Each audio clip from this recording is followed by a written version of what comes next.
start us again with using it again for the second time. Hello and welcome to the Black Stuff Podcast Australian Grand Prix review. And other news. And other news again. As always, we are Ben Halls, former motorsport journalist for hereisthecity.com. Got a new gig. Have you got a new gig? I have. I can't. It's not official yet, but I have got a new gig. Oh, so is it all super classified? You can't tell us right now? It doesn't. Until it's official. Yeah, just the launch date isn't for another few weeks. So. Oh, it's good stuff. And I am James McGowan, his mate. So, yes.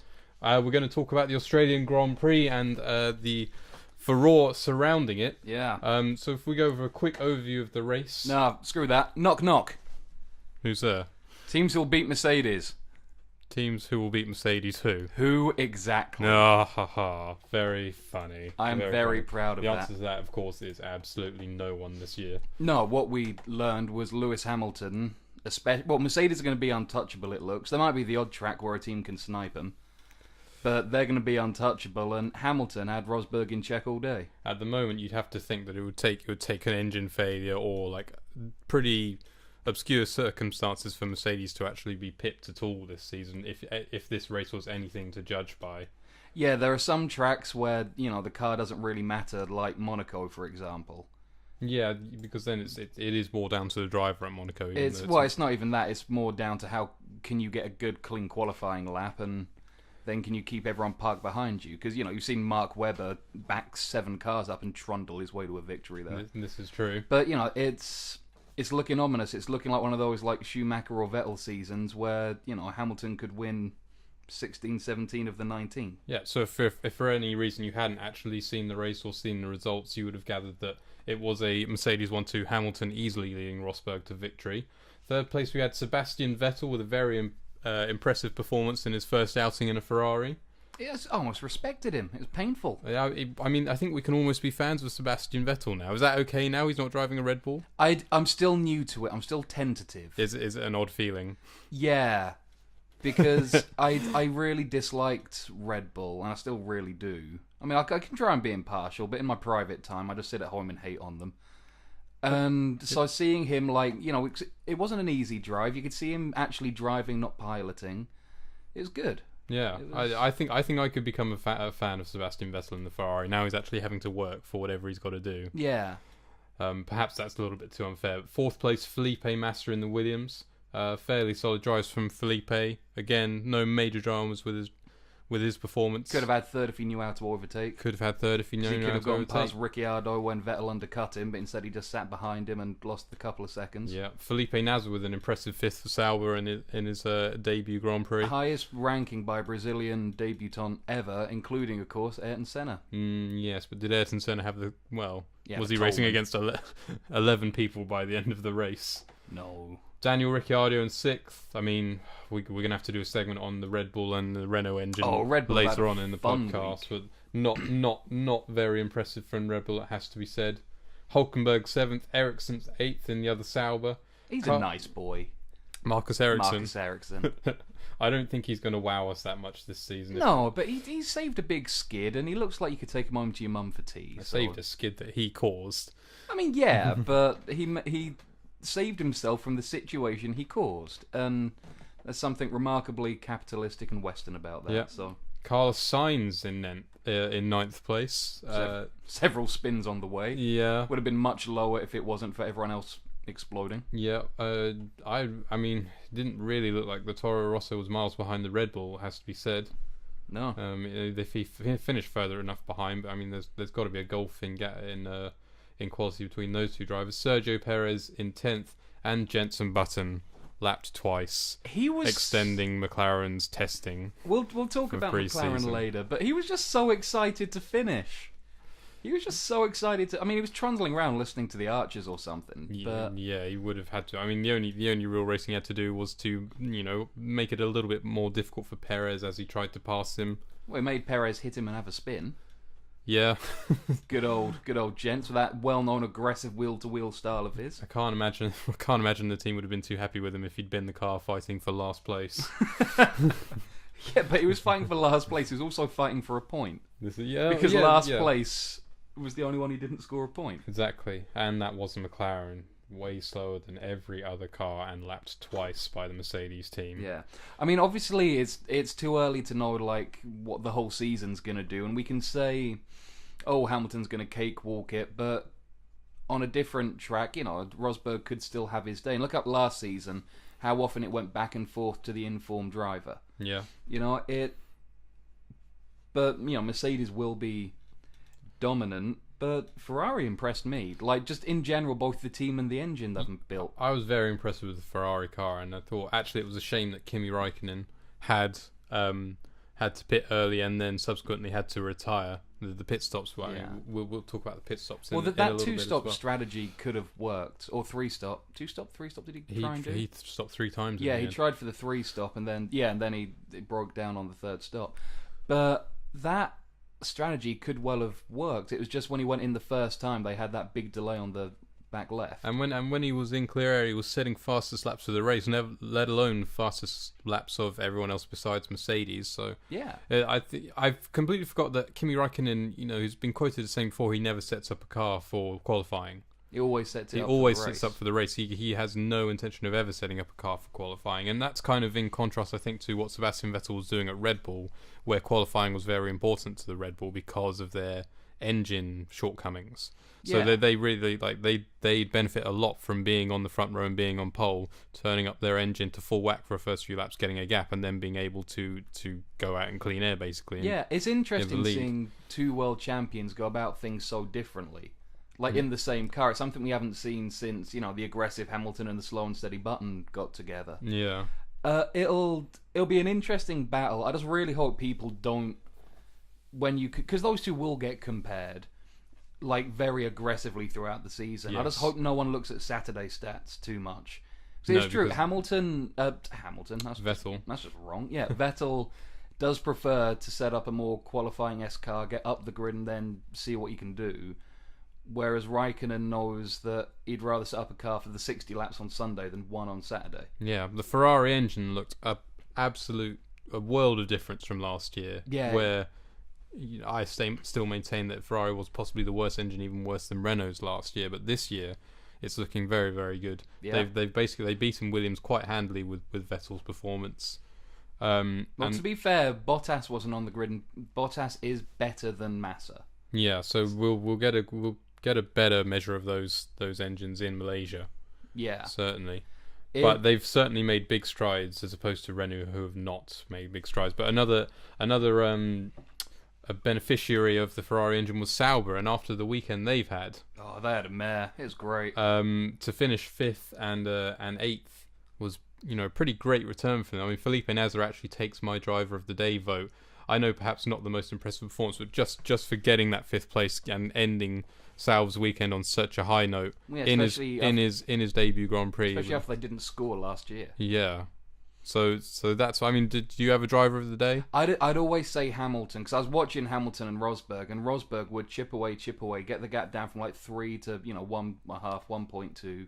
Then within 2 laps it'd be back up at 3 because Hamilton would just do a few slightly quicker. Yeah, he looked like he was really driving within himself, Lewis Hamilton. They did it on board with him, and he looked so comfortable and so smooth. He really didn't look like he was pushing that car that much, which is fairly ominous. You can't judge a trait of a season from one race, and at the same time, he was winning that race at 85-90%.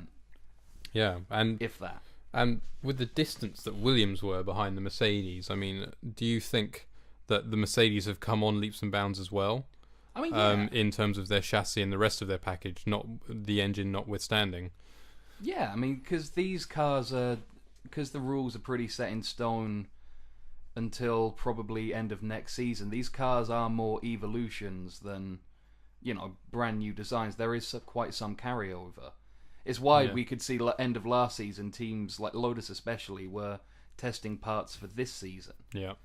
How about Lotus? Maldonado crashed. First lap again. God. 1-for-1 pasta. Let's keep that going. It's great. I feel bad for him because he didn't deserve it. It wasn't his fault this time. It wasn't his fault this time, but I think, I wouldn't bet against him crashing somewhere else in the Grand Prix. Oh, no, it's, if I saw him next to me on the M25, I'd get a bit scared. But, if he was, behind me in a checkout line at Tesco, I'd get a bit scared. Yeah, and it's particularly bad when you figure that a lot of the rookies actually finished the year, and there's a lot of rookies this year, or second-year drivers. I mean, we have Felipe Nasr in 5th. Ericsson is, second year now? Sainz is first year? Yeah, Ericsson's second year. You've also got Sainz Verstappen, the two Manor drivers, Will Stevens and Roberto Meri. Yeah. So there's a lot of rookies on the grid this year, which is kind of, I like that. It's refreshing. It's to know that we got a bit of an unknown quantity in some of these rookie drives. We don't know how they'll develop throughout the rest of the season. Yeah, it's good to see new blood on the grid because, it got frustrating. You had the extreme example of, HRT running two 40-year-old drivers down the back of the grid a few years ago. But even, go back 10 years ago, the manufacturer era, you'd get teams running two 30-year-old drivers in the midfield. Yeah. When it's like, well, could you not just run one and scoop up a prospect? Because there needs to be more. You need to get more rookies on the field, and you need to get more drivers on the grid in this current state of just in terms of anything else. I mean, we only had 15 people start the race. Yeah, and the maximum allowed, I think, is 26. 26. You're allowed 15 starters. It's only going to be 18, isn't it, with a full grid? 20. Is it 20 or is it 18? It's 20. It is 20. It is 20. Well, let's hope that. Well, of course, yeah, Manor would get out. Manor would have made it, gone from 18 to 20. Yeah. And we'll talk about Manor and stuff. Yeah. Later. But I mean, I don't know. I would like to see Bernie somehow make it more accessible for more teams to get on the grid, even if they're in paid for cars, basically customer cars. Yeah. It comes down to, you can understand why you want to end customer cars because it's competitive engineering as well as competitive driving. 'Cause, we always say this, that the people who get focused on are the drivers, but if you wanted a couple of years ago true equality, then you'd have blindfolded Adrian Newey, or this year you'd put a potato up the tailpipe of a Mercedes. It's such a team sport. Yeah. And it'd take a lot of rejigging financially, because it'd annoy me if let's make up a team. I'm going to call it Team Connected. Why not? Team Connected, because that's on your TV. Dude, don't think about the I environment. look around, I see a word. You see inspiration from the world around you. But if you had Team Connected running, last year's Mercedes cars, they'd still be ahead of like 75% of the grid this year. And it wouldn't be right for them to get constructors' fees money. They've got to earn their money by negotiating a good supply deal with Mercedes and getting drivers and sponsorship. Getting prize money. And I don't think that's a bad model, because I'd rather have 26, even if you run them like MotoGP style satellite teams, where you could only run young rookie drivers. Yeah. And I think with X number of races, or 3 years max or under the belt or whatever, it makes sense, because where are these guys meant to come from otherwise? They'll need to do something, because if we have too many races like the Australian Grand Prix this year, I think people will start to lose interest pretty quickly. I mean it's a race between the first two drivers who win, so really the main race is for third. And we're talking there was so much space in between cars in this Grand Prix that there really wasn't that much on-track action at all. Yeah, because there wasn't even lap traffic to bunch them up. I mean, we'll talk about alienating fans at the very end with like Grand Prix getting cancelled. But speaking of people being lapped, McLaren. Oh god, yeah. Just to finish, it all comes down to this. F1 needs to look at itself, because everyone is bankrupting himself, trying to build the same thing, because there's no wiggle room in the rule book anymore. It's all black and white. Yeah. There is no spirit of the rules. For long, boring things I could tell you about next week if you wanted. We'll have to do a separate podcast, I think, on the Ballsy gives a history lesson. Yeah, why not? But because of that black and white, everyone is building. There's no everyone is building a spec car. There is no of this formula wiggle room aspect to it. And either you start to allow much more standardized parts, so rather than Manor trying to scrape a season on 50 million and being 3 seconds off, can just spend 25 million on a couple of old cars, then spend the rest of the time maybe develop their own aero kits for it. Or really work on next year's car for a change rather than worrying Yeah. completely about their finances. Yeah, it's insane that these teams are bankrupting themselves to all try and build the same thing. Yeah. And you're forced, and now you've got 20 cars on the grid, of which 16 are looking vaguely competitive. Because McLaren, I think I'd challenge you at 16. To be honest with you, Force India, they were crap. yeah, all right, of which 14 are looking vaguely competitive. So Anyway. let's talk about McLaren. You could say it was a disaster weekend for them. It certainly was in terms of their media profile as a supposed leading team, because it was an embarrassing car they went out with. It's probably moderately successful in that they managed to get one car to do the race. They will get a lot of data from that. But that kind of shies away from the fact that K-Mag's engine just exploded on the outlap. It was a full-on explosion. It was good. It was a good old-fashioned engine blow-up, wasn't it? I've Nuts, bolts, oils, the whole 9 yards. saw a rubber chicken in a pulley. That's an obscure Monkey Island reference. Yeah, well, maybe someone will get it. Yeah, I haven't seen a car blow like that since Heidefeld's side pod blew up. Do you remember the stupid front-on side Oh wow, pod? yeah, the proper explosion. Yeah, if he was standing at that, he would have had his leg taken Yeah, off. what a or something. marshal! What do you remember the marshal just jumping, going like, ah, everything's awful. I mean, the Honda engine. The engineers said that they turned down the power on it because they would not be able to get the car to the end of the race otherwise. Let's hope they turned it down to a very small crawl, because it was really evident. Sky Sports and BBC did a lot of analysis on just how slow the McLaren was in comparison to the Mercedes. But even at the start of the race, I mean, Jensen got past two people at the start of the race who botched their starts, and then he got a good run into the first corner, and you could see him, with a good run into first corner, begin to make up ground on the car in front, and then suddenly he wasn't making up ground, and then suddenly that car was getting away from him. Yeah. That Honda engine is balls. I think it's the MGU more than the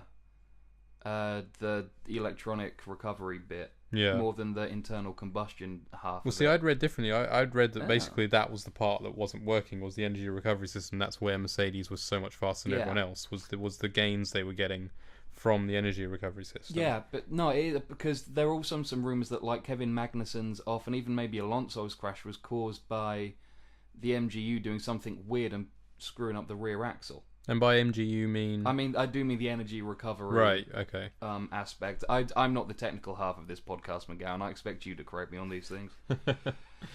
But you get it. But it's insane. But this is again where, I mean, I bet that Mercedes and all the other teams feel silly trying to block Honda's development now they've looked at it.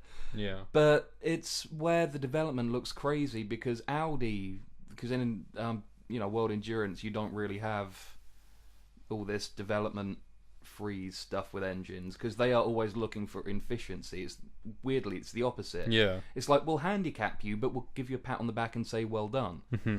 And they found over the winter apparently 200 kilojoules, which is the equivalent of 270 brake horsepower. Yeah. Just from playing with their batteries and their rear axle. Yeah. Well, Imagine it'll always be a fine balance between energy release, energy recovery, and using that over the course of a lap. There will always be a fine balance, and it will differ from track to track. But I mean, to finish off with McLaren, I mean, Button still seemed quite happy, funnily enough, with the actual car itself, the way it handled. Yeah. We know that they've had an aerodynamic philosophy change almost. Yeah, in that just the Red Bull guy, Peter Pompidou. It's not his name. Prodromu. But in my head, I look at it, I'm like, oh, I can't say that word, so I say Peter Pompidou. You're worse than Cheney. I am. And then I imagine he's just got a big pompadour haircut. So basically you're just creating a character because you haven't seen him. Yeah. No, I've seen him, and I've read him, and I've read interviews with him, and I've seen his work, but I can't say his name, so I'm kind of clowning him. Well, what they've done is they've gone from, rather than having like a high downforce, which you have to really tune in. It does mean... So how many times do you hear Jensen go, oh, the car's not behaving like it did this morning last year? Yeah, it's because he's at that peak aerodynamic, and even the slightest bit of wind is going to knock that off quite significantly. And you'd often lose grip mid-corner, whereas now they're going for a... They've gone for a much more gradual release of performance, basically. They're much more predictable car. Yeah, At the long and short of it. I and mean, when you look at their drivers, that's the right move because they're drivers who can make up time if they trust their car. yeah, they will drive. It's especially Alonso. Yeah, and McLaren, Honda have got a lot of development tokens. You're allowed to replace parts anyway for reliability reasons, and it's going to be pretty easy for Honda to prove their engine isn't reliable. And on the Dynamo, that engine was very impressive. It's just in the packaging that's really hurting it. Yeah, actually sticking it in the car. It's all parts and how they've put it together and like the parts. They're going through testing still. Is the long and short of it. They're going through testing and seeing where things fail because you can always get something to work theoretically in a lab, but it's completely different when you have it bolted into a car, and you may get spiking of temperatures in places you never thought that they would reach. Seals failing where you hadn't really anticipated and running under G-force. Yeah, exactly. I think with everything flexing and all the forces going through it. Yeah, I think option one for if another engine manufacturer were to ever enter F1 would be to buy an old car. You could go to any like Marussia, HRT, Lotus / Caterham They'll be sale. looking to sell them stuff off, definitely. Yeah, buy an old 50 grand today. One of the old Lotus chassis went for. You're joking. That's it. A 2010 Lotus, back when it was Team Lotus chassis, went for 50 grand. That seems really, really cheap. It is. Well, it wasn't a good car. It's a pretty car, but not a good car. Yeah. No, because that was the one that looked like the Force India, and then Lotus got sued for copying the Force India. Yeah. No, the wind tunnel they both used got sued because they gave all the Force India data to Lotus. Good grief. It's only plagiarism if you steal from one person. Yes, otherwise... McLaren, take note. Yes, otherwise it's influence. No, it's Ferrari. No, it was McLaren. It was McLaren that stole from Ferrari, wasn't it? It was a rogue... Allegedly. It was a rogue Ferrari engineer got frustrated and said... No, not allegedly. He was found guilty. He now works at Williams. Yeah, so he's still going then. Yeah. What was I going to say? It was something vaguely intelligent. Oh No, yeah, it if you're wasn't. another engine manufacturer coming into F1 in the future, the number one lesson you've got to learn is finding the oldest car you can run unrestricted legally, and even though the packaging's not going to be exact, just bolt it into the back of the thing. Find a way to get that engine in a car and just run it as much as you can. And somewhere in the 2 years that you had to develop it, test it. Like, just try packaging solutions. Speaking of crap engines, Renault, not much better. Oh, God. They've gone backwards, man. They've gone backwards from last year, which I don't understand how they've managed that. I think it's... Unless they were trying too many new things. They were. In the first Grand Prix that apparently none of them have come off because the engine was completely undrivable. Yeah, before I just fell over my words and got overexcited with too many ideas in my face. That was what happened. That's where you keep your ideas. Yeah, well, I keep them in my head, not on my face. That'll just be strange. The relationship between Red Bull and Renault at this point is critical because all last year Renault was so furious that they were thrown under the bus by Red Bull, and now Red Bull are turning the screw even more because they forced Renault to put untested parts on that engine. Because really? Renault, I can't remember the name of the Renault engine boss. He's French, surprisingly. Shocking, I know. But he... Well, apparently none of those worked. Maybe that may show why the Toro Rosso wasn't that far off the Red Bull. I mean, it's all the same engine. Yeah, but I mean that Renault engine is crap. It is utter crap. Yeah, it's unreliable. Because I mean, it's so bad, in fact, that Red Bull are now talking about leaving F1. I know that they've done this before. Where they just all right. That's a whole other issue. Really petulantly. But it's time. But with the Renault engine, though, I cannot understand Red Bull's philosophy of... I know that Christian Horner's got a lot of external pressure from like Dietrich Mateschitz and stuff on him, and Helmut Marko and the Red Bull board on him. But I do not understand why they're continuing to throw Renault under the bus, because they don't have an option. It could just be scapegoating. It is. It could just be scapegoating. Maybe their car is not that good, and they're using the Renault as a get out. No, it is that good. I mean, it's still better. It was up there. Ricciardo was still up there with the Williamses and the Ferraris, and it looks like the Lotuses. It did better. It was And the Saubers, because he was beaten by a Sauber. He did get beaten by a Sauber. That's sad. But he also, had a few issues. But here's I'm going to get this out. You're not going to distract me this time again. No. If you're Red Bull, then you don't have any other options but to buddy up with Renault, because option 1, Mercedes aren't going to give you an engine. Option 2, Ferrari aren't going to give you an engine. Option 3, Honda aren't going to give you an engine. If they tried, you'd probably politely say no thank you.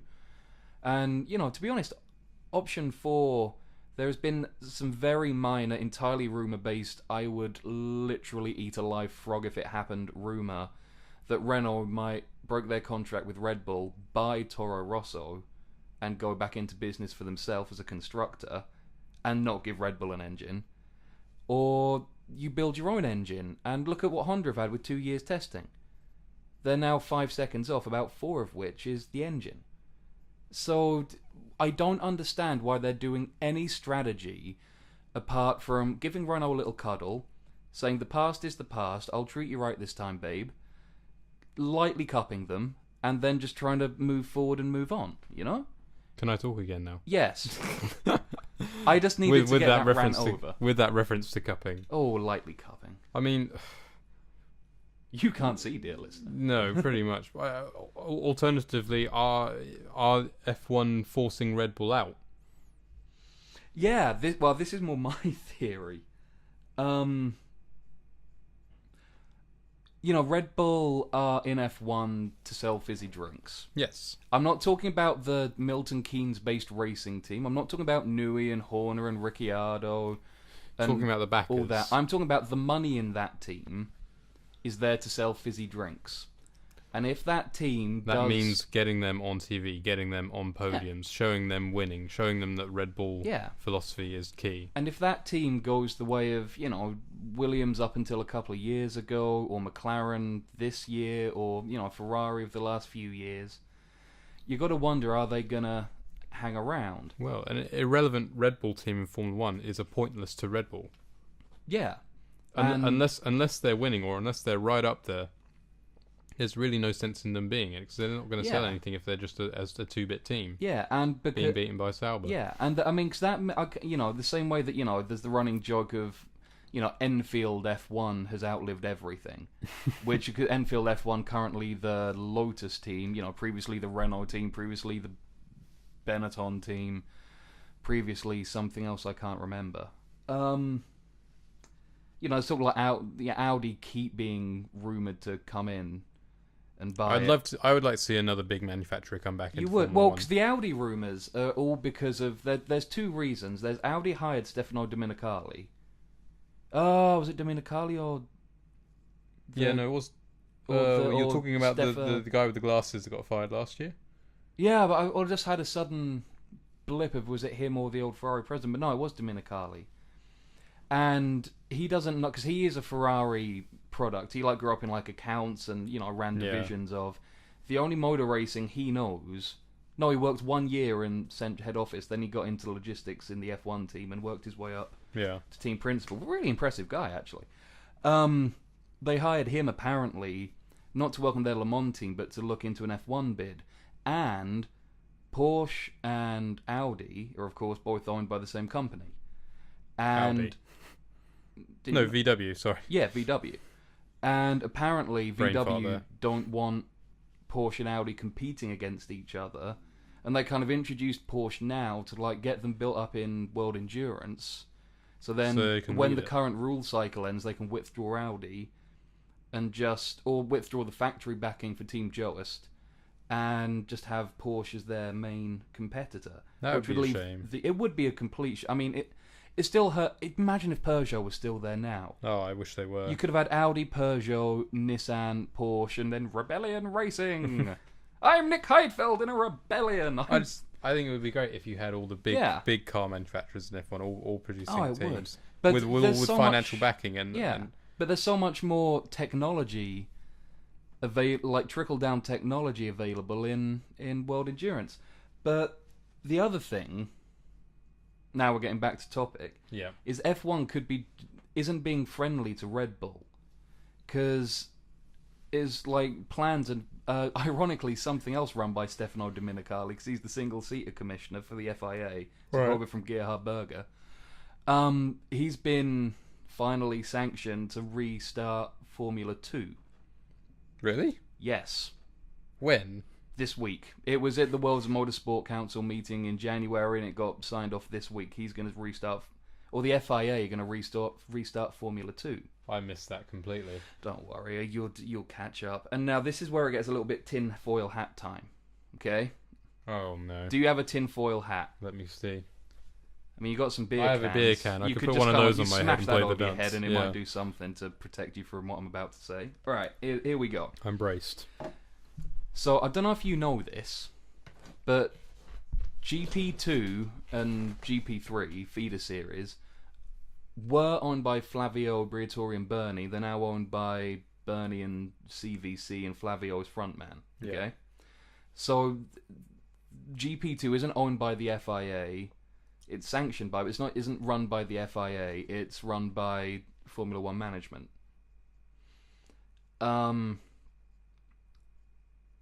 Because they're reaching the super license rules next year, of course, Right. and they've ranked all the feeder series, and GP2 is ranked the highest as the direct feeder, and F3's up there as well. Formula Renault can't be. Formula Renault they downgraded. World Series Renault 3.5, which is of course because Red Bull don't send their drivers to GP2, they run it all through Formula Renault 3.5. Right. And Is that the one that Sainz won? that's the one that Sainz won after he literally couldn't hack it in No, because he sucked in GP3. GP2. Was it Three. GP3 He never was made in? it to GP3. The year that Daniel Kvyat won GP3 was meant to be Sainz's coronation year, and Sainz didn't get a point, I don't think. Who was the French bloke that won GP2? Was it last year? Last year is Alex. No, that is Jolyon Palmer, British guy. I'm thinking of GP3 then, maybe. GP3 was Alex Lynn, British guy. I don't know who I'm thinking of in that case. Dams, the French team, always win it. They always win GP2. Yeah. Year before that was I might have a little look whilst you carry yeah, on. I'm having a complete blank because it wasn't Sam Bird. He came second. Russian Time won the constructors that year. You have to look up. Carry on, I'm going to have a little look. Yeah, basically, if the FIA are going to put F2, I think to further put, Red Bull's basically their feeder series further down the pecking order, because don't forget it's all interconnected. Because Renault and Nissan have a strategic partnership and have share their companies in some ways. Because Red Bull have got the Renault engine, they've got the Infinity sponsorship, all down that. They heavily run in the World Series Renault events. They always have the test car out. They always run their drivers in it. And that's already been pushed down. It's also it's a really expensive feeder formula. But that's been pushed down the rankings for super licenses. And now the FIA are going to try and replace it, add more competition. It's going to be run the same way that F3 is, which is very much... Nations Cup style, as in the same car you can run in multiple different series.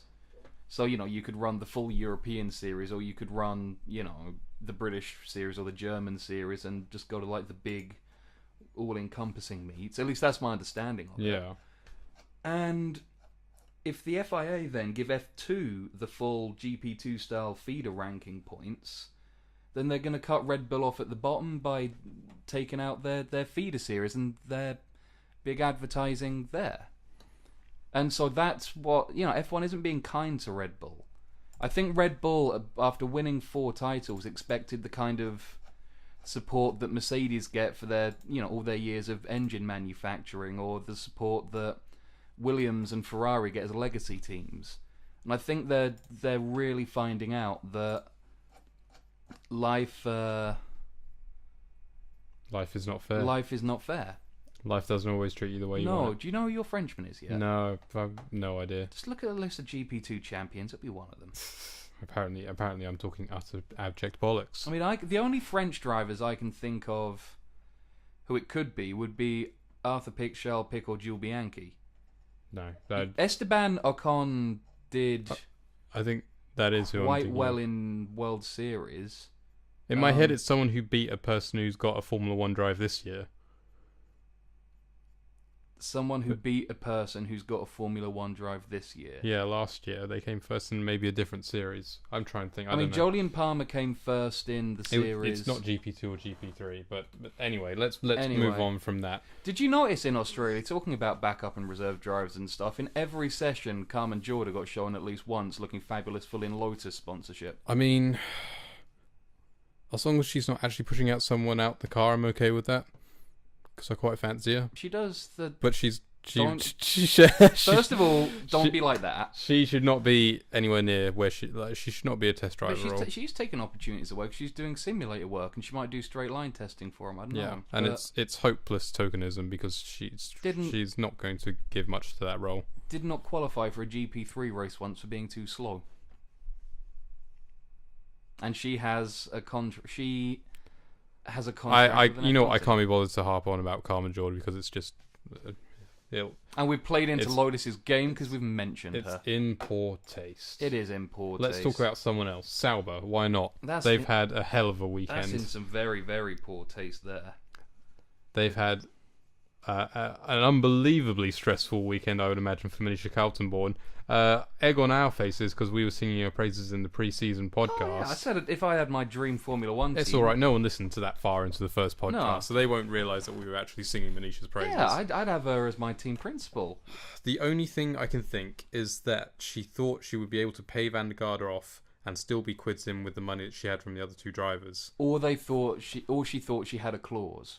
Or she thought Van der Garde would walk away with his sponsorship in the same way that... She obviously didn't count on him actually not caring about the money and actually being completely serious about the drive and enforcing it in the way that he did. He turned. Was it Saturday? He turned up in Marcus Ericsson's race suit. That's brilliant. That's good old take him home to your mum. He'll do the dishes, Marcus Ericsson. Oh, I know you're suing my boss and trying to take my job and my dream away, but have my race suit. I'd kind of hoped in a way that he'd stolen the race suit. Marcus Ericsson was walking around in his pants somewhere going, oh, where's my race suit? That is one hell of a pantsing if he got it down from the shoulders off down there. Or there's somehow Guido van der Garde is secretly some sort of Sam Fisher spy and, crept in through the roof light or something, snatched up his race suit and turned up in the Sauber garage wearing his race suit. Just if he got his helmet on, and he'd actually got in the car, I mean, would anyone have noticed? That would be genius. That would have been amazing if he even especially if he did well in qualifying, pulled out, and someone opens up Ericsson's trailer and finds him in his own closet, bound and gagged.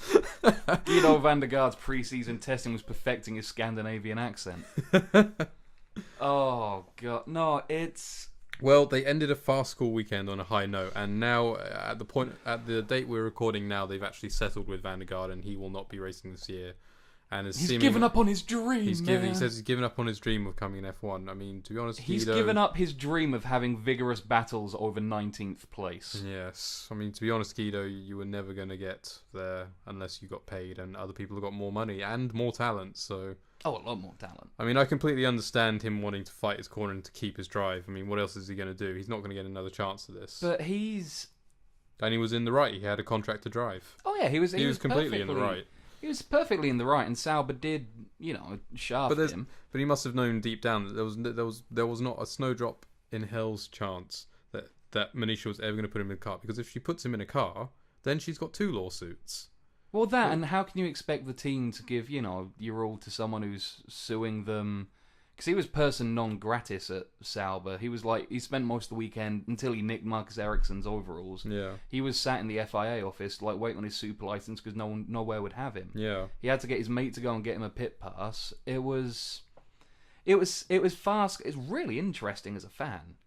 It was more interesting than the race, actually. Yeah, I was there were bailiffs outside at one point. There was rumours that Manisha Kaltenborn had literally been smuggled out the country because they could have taken her passport. Yeah. It was great drama.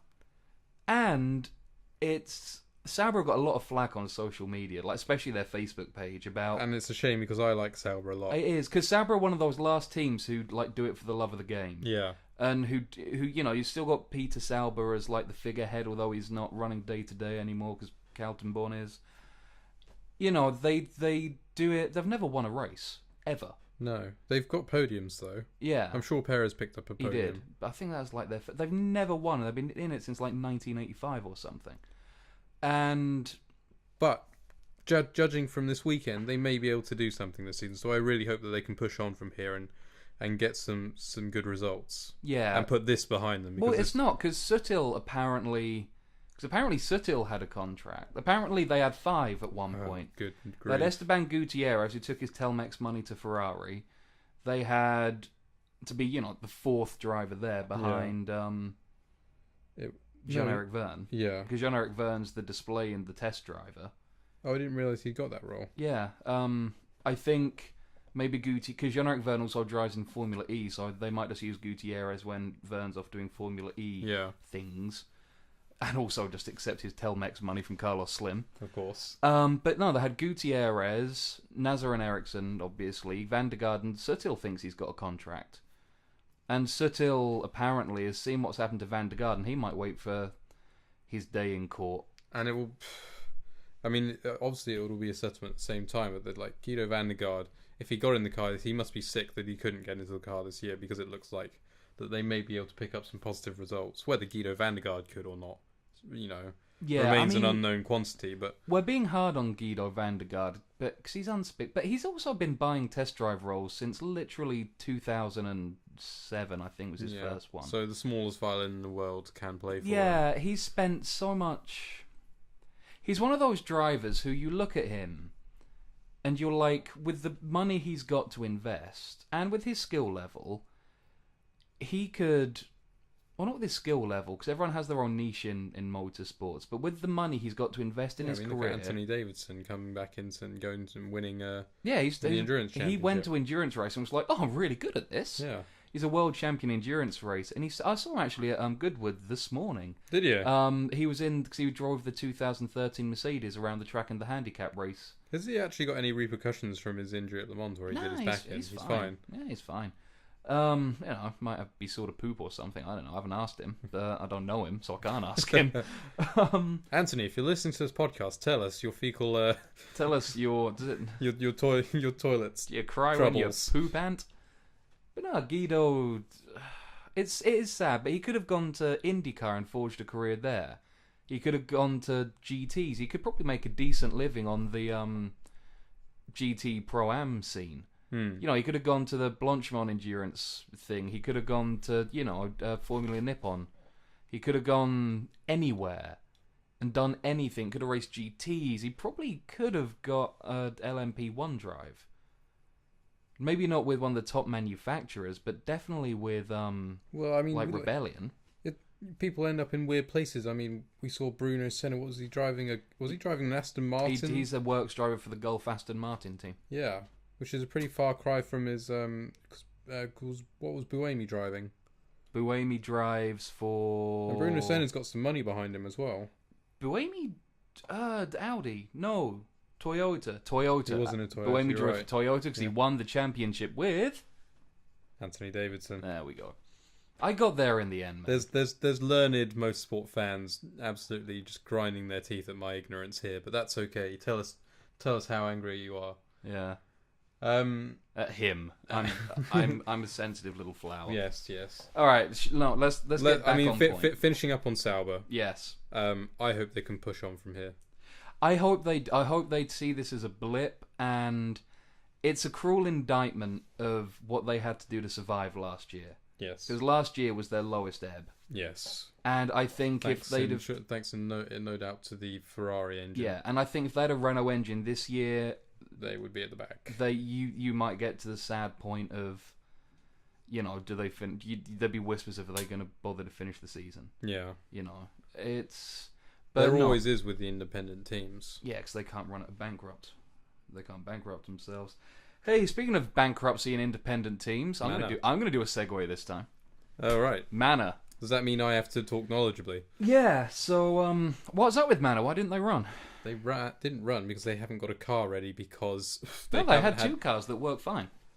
Well, they couldn't talk to them through their software. There you go. Why? Because all of their gear, as far as I'm aware, has Are you been... recounting in your head when I told you this down the pub the other day? Yes. Oh, God. How else do I learn things about Formula One? Reading? Okay, so you can correct me on this, but... All right. Basically, because of their financial troubles, because of their administration, they had all of their assets taken away, including all of their laptops, hardware, everything that they had. Yep. Which was all subsequently wiped. Yep. So when they got them back, finally, they Yep. basically have to recalibrate everything. Yep. And if I remember, because we were several beers down at that point, you told me that they'd only just got their control systems and their laptops talking to the car halfway through the weekend. Yeah, by the time it became apparent they weren't going to qualify, they'd only just got the pit wall talking to the cars. So they're at least another race off, I would say. But they can keep working on it, and they will keep, because don't forget they haven't got. Do they have an actual base of operations, or are they are basically nomads? They're nomads. That is an awesome concept, is it not? Yeah, the nomadic F1. Yeah, the nomadic F1 team. They have no base; they just travel from track to track, working on their car. Yeah, and to be honest, there's the very real chance they don't let their stuff out the paddock, because a creditor might get angry and try and seize it. You know, one day that garage door will open, the light will flood out from it, and they will say, "This is our car," and then they'll come last. But yes, I hope that they can. No, but when you get to the point, look at all the stuff they've been through. You do it for the love of F1. They're like Minardi back in the day. Yeah, I know it's kind of cliche to be an English fan of an underdog team, but yeah, I'd love to see them do well. I'd love to see them qualify for a race. By well, I mean, get back on track, get back to a normal development cycle. Yeah, I saw one of the another podcast I'm not going to name on Twitter being like, I cannot understand the fans' affinity for Manor, and it's like you look up and down the grid. You got Was he British? I don't know. I assume it's a he. I assume it's a he as well. It's because, a Formula 1 podcast. Yes, if you look around any like camping site at a F1 event or any grandstand, it's a bit of a sausage fest. But you look at Manor and look elsewhere on the grid. You've got Force India, who bitch and moan about money and would literally pack up and go home if they banned. What did they veto last? It was to do with Manor that they vetoed. Come back. Yeah, yeah, they were to drive an F1 14 spec car. Drive an unmodified 2014 car. Yeah. But you got Force India constantly stinking up about money. You got Red Bull constantly threatening to take their toys and go home. Caterham got a little bit ambitious and promptly went bankrupt. Yeah. Which I know they weren't owned by Tony Fernandez at the time, but that seems to be how Tony Fernandez's sports and team adventures go at the moment. Is get ambitious, pay a lot of money, and crap, it's all gone wrong. But they were ambitious and went home. HRT. I liked HRT because they did it for love as well.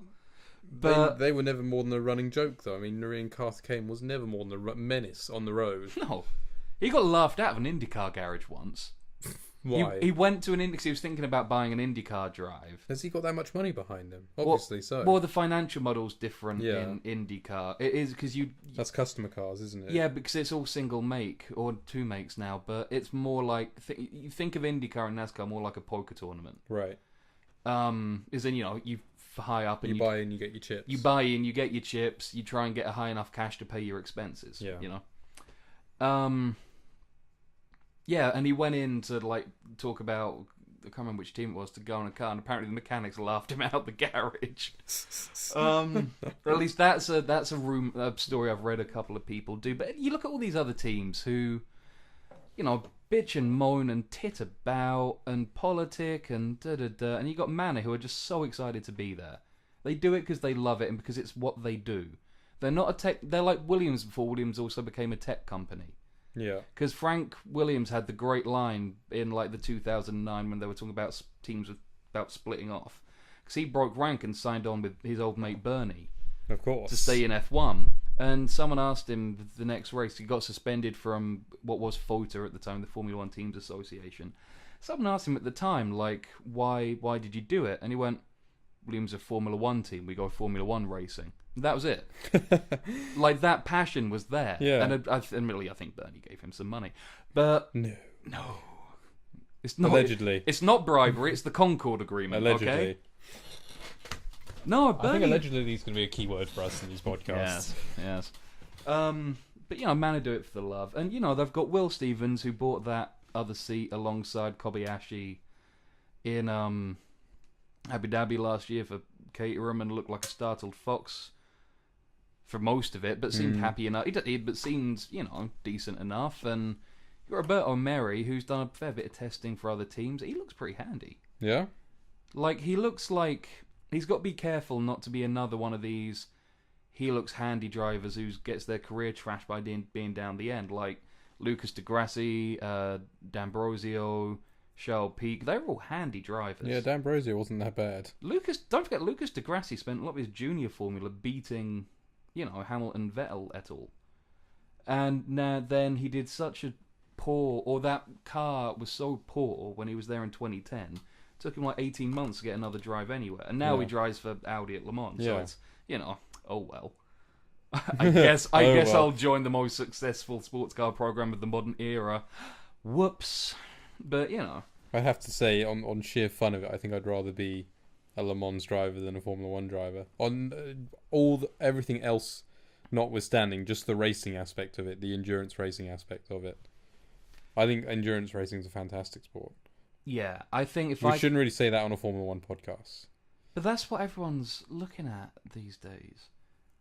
Like, this year, It is the circus that follows it. It's because the racing is nowhere near as good as the lower formulas or the endurance championship, or something absolutely insane like the TT. But amongst the LMP1 cars, you don't get much good wheel-to-wheel racing in endurance. No, but it's the technical battle. Maybe that's just my personal preference. God, the technical battle in LMP1 is so much more interesting. So much more interesting. Yeah. Because they have their wildly different philosophies on how to get from A to B. And again, and because A to B is so far away, there's more scope for different strategies to work. Yeah. I mean, I still remember when Audi came in with their diesel engine. And everyone was like, look at that. Diesel. And it's like... How many times in a row did but then all of a sudden their stints were so much longer. And everyone was like, I didn't think of that. Guy, diesel? Guy, do we have a diesel? Everyone did. Then everyone turned up with a diesel and Audi turned up with an electric diesel. Everyone was like, we went from manor to diesel engines. Yes, let's go back to Formula 1. I don't really have much interest in talking about Hamilton's antics on the podium with Arnold Schwarzenegger. No. No German Grand Prix this year. Arnie will be sad. No German Grand Prix been cancelled. Arnie's Austrian. Arnie's Austrian. He's not German. Oh, yeah. But regardless, there's no German Grand Prix this year. He's shorter than you think. Like, Hamilton was right. He is shorter than you think. Well, he's probably only about 6 feet tall. Yeah, but you think he'll be like 6'6". Yeah, from the Terminator, maybe. But then I've seen Hamilton claim that he's 5'9", and he's nothing like it. It's like me claiming I'm 13 stone. Shh. Audio. We're on radio. You didn't have to tell anyone that. No, I'm not. 12. I'm really disappointed there's no German Grand Prix this year. Yeah, because I like Hockenheim. Gary Hart's. If anyone hasn't seen or doesn't quite understand, Nürburgring and Hockenheim were both. They normally kind of alternate. They're meant to alternate. Nürburgring. The Nürburgring. The Nürburgring. Speaking of wings, Delta Wing are going to make a GT car, and I am so excited for that. Anyway, Nürburgring went bust, and couldn't buy the race, basically. Couldn't hold the race. New owners, new contracts. F1 doesn't have a contract with them. Hockenheim can't afford to run it, so they're not taking over. So and it's a seller's market now for Bernie with the F1 races. Yeah, German Grand Prix cancelled, and in the sites are apparently, the traditional ones of Spa and Monza. Yeah, he's always... I mean, even when it comes to Silverstone, he's like, we don't need a British Grand Prix, to which everyone goes... and Bernie goes, well, we don't. Yeah. He can sell it to someone else. It's not his problem. He can sell it to Azerbaijan for 25 million quid. Where is Azerbaijan? You asked me this the other day, and I've meant to look at a globe. It's kind of old Eastern. Are we seeing a slow? Southern enough. Are we seeing a slow decline in the European Formula 1 fan base? Yeah, because there's no other option. This is one of the myriad of things which will improve dramatically when Bernie Ecclestone is no longer in control. I thought you were going to say when he was dead. I thought that was a bit brutal. When he's no longer in control. Well, he's no longer in which control. Which of may also F1. coincidentally be when he's his no health longer with us. Do you want to hear a fun Bernie Ecclestone story? Yes. When he always. sold... Can we have one each podcast? Yeah, one Bernie right. Ecclestone story a day? Yeah. Do we need a jingle for it? Yeah. And now it's time for a story with Bernie. Yeah. When he sold F1 originally, like privatized his rights holder contract to, like, instead of having an option, get paid up front for it. And when he became a billionaire in '96, he was sorting out with one of the big banks at the time, and he was going to stay on as, like, run the show, but he was going to have shareholders and stuff. And but one of the integral parts was him staying in control. Yeah. And always the same with Bernie. Yeah, but that was like on what a lot of the deal was based on. It was that Bernie Ecclestone was recognised as being the only one who could do the job. And apparently, when the deal went through, like the woman who was brokering the deal phoned him up and went, "All right, Bernie, it's gone through." He went, "Fantastic, I'm having a quadruple bypass tomorrow." And went and had heart surgery. But yeah, it could be his health. It could be a court case that he could be ousted, although I don't see that happening. Yeah. You know, and you can't take away what Bernie's done for F1. But Gary Hartstein, the old F1 doctor, who's a little bit bitter towards F1 for getting fired. Yeah. He put up this great analogy on his blog, which you should go and read. It's like the former F1 doc. Right. If you Google that, you'll find it. But the nuts and bolts of it is, you know, if you have like this amazing bottling factory, this state-of-the-art, brand new bottling factory, then the common sense would be you would pay to have your drink bottled there. The F1 business model is you will pay me for me to bottle my drink in the factory you've paid for. But don't worry, you can sell tours so people can see my drink being bottled. And, you know, you can sell t-shirts saying, "I saw this drink being bottled." And you can turn a profit on that, right? That sounds like Formula One is the same business model as the Harry Potter land in Pinewood Studios. Not far off. It's magical. It's magical, damn it. But but it's true, and this all ties in because Bernie says, "Oh, all those youngsters, basically our demographic, don't have money to spend on F1," and he's right, because I just can't bloody afford it. To be brutally honest, yeah. I know you've been to Formula One races before. I've been to motor races. I've never actually been to a Formula One race because Silverstone's so bloody expensive. Yeah. I mean, I went because I was a kid and my dad wanted to go, and so he had to take me. You have to be on the more affluent side of things to actually. And obviously, you can save up stuff, but you know. Oh God, yeah. It's a once in a year kind of thing. They're not cheap. Unless you're going to the Malaysian Grand Prix. But then you got to pay for flights to Malaysia. I'm not sure there's a big difference there. Yeah. No, but it's just because we were looking... I mean, if you look to go to a lot of races, then before you add into, you know, driving/flying there and camping grounds and, you know, I don't even look at hotel prices. No, there's no point. And, you know, just... It's for businesses to buy. Yeah, it's and not like, for... Yeah, and basic 3-day access, you're already looking at, you know, 400 or 500 quid each before you get in fuel and insurance. If you're a and family with like food. 3 people, it's over 1,000. It's a full-on holiday. Yeah, you could get a great deal from, you know, your local travel agent for that. And it all plays into... And this is why... And Bernie is being so short-sighted because the way he must see it, and which isn't entirely wrong, is that he sets the price to have F1 come to the circuit that you pay, and then you turn a profit on it.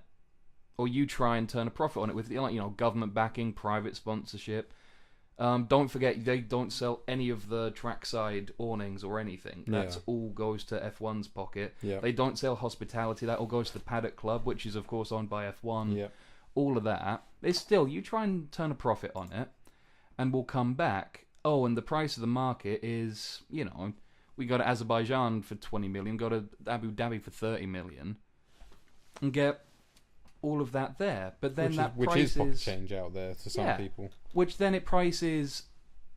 Then the fans can't afford to go to the track because the track's charge an arm and a leg. Because the demographic you see turn up at Grand Prix is not the demographic who turn up at is not a representative demographic of fans. Mm.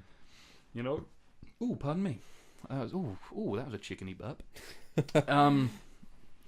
What am I doing with my life? Oh yeah, it's not a representative demographic of fans. Then that pushes the races out of the heartland of Europe and into, Asia, South America. Singapore. Some races... Racing away from Europe is not inherently evil, because how much worse off would the calendar be without, Singapore, Australia... Well, to a lot of people, it would make a America, bit of difference Brazil, Canada... You watch it on TV. Yeah. But if you have that, because you start with the flyaways, then apart from Canada... you end with the flyaways, but you have that European season. Yeah. And if that gets eroded, are they going to be able to maintain their, 500 million person global TV audience? Most of which as much as anything, it probably just cuts the logistic costs down for the teams. Yeah, but most of which is in Europe. Are you going to keep your TV audiences up with if all the races are at 6 o'clock in the morning? Because then, as F1 Doc pointed out, it becomes something it goes from being something you watch to something you see the results of on the evening news and then flick on. Yep. It's in the same way becomes match of the day. Yeah, in the same way that people don't really watch golf or tennis anymore because they're not on the beat. Plenty of people watch tennis. Sorry? Plenty of people watch tennis. No, plenty of people watch Wimbledon.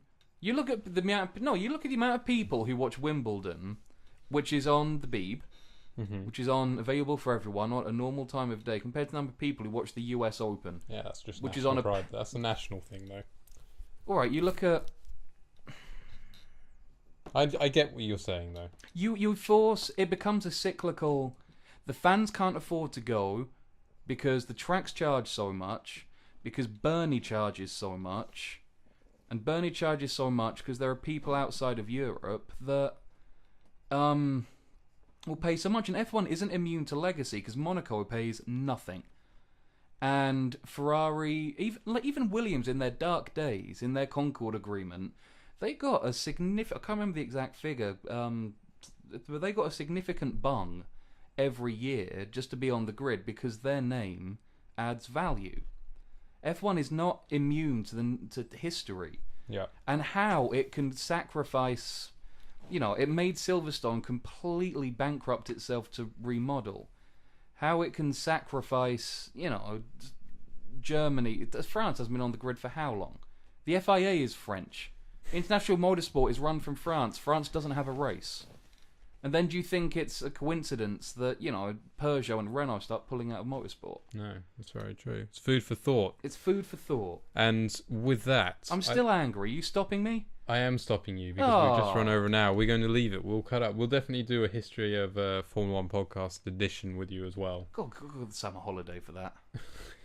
God, there's nothing to do for 4 weeks. Yeah, we could do that during the F1 break. We've got some more, borderline legally questionable things I can say. No, I don't feel like doing too much editing this week, so we'll cut that out. But thank you for listening. This was the Formula 1, the Black Stuff podcast with Ben Halls and James McGann. I did almost forget our name there. Oh, dear. Hey, Ballsy. Yeah. I'll be back. Oh, my God.